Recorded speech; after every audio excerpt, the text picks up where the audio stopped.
আমি সরকার কংগ্রেস সরকার আহিলে কেটগরিকেলি কালি আমি কৈছো যে ভূমিহীন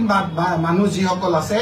এইসকলক মাটি দিয়াৰ দায়িত্ব অফিচিয়েলি আজি মই ইয়াত বহি কংগ্ৰেছ দলত আমি কৈছো যিসকল ভূমিহীন আছে সেইসকলক দিম যিসকলক ঘৰ পাবলগীয়া আছে সেইসকলক ঘৰ বনাই দিম আৰু যিসকলক আপোনাৰ অকল ইয়াতে নহয় মই যোৱা পুৰহি গৈছো কাৰ্বি আংলঙত তাতো আপোনাৰ টি গাৰ্ডেনত আমাৰ ট্ৰাইবেল মানুহক ঘৰ মাটি উচ্ছেদ কৰি পেলাই আদানীক দিব ওলাইছে ৯,০০০ বিঘা মাটি আজি আপোনাৰ ডিমা হাছাওত দিব ওলাইছে আমি এই কঠিয়া ভাঙা সেই ছোৱালীকেইজনীকো সেই মাটি আমি ঘূৰাই দিম আমাৰ চৰকাৰ আহিব আমি অন্যায়ভাৱে অত্যাচাৰ কৰা এই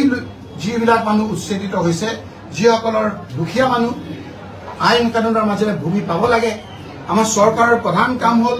অন্ন বস্ত্ৰ বাসস্থান এইকেইটা দিয়াৰ দায়িত্ব আজি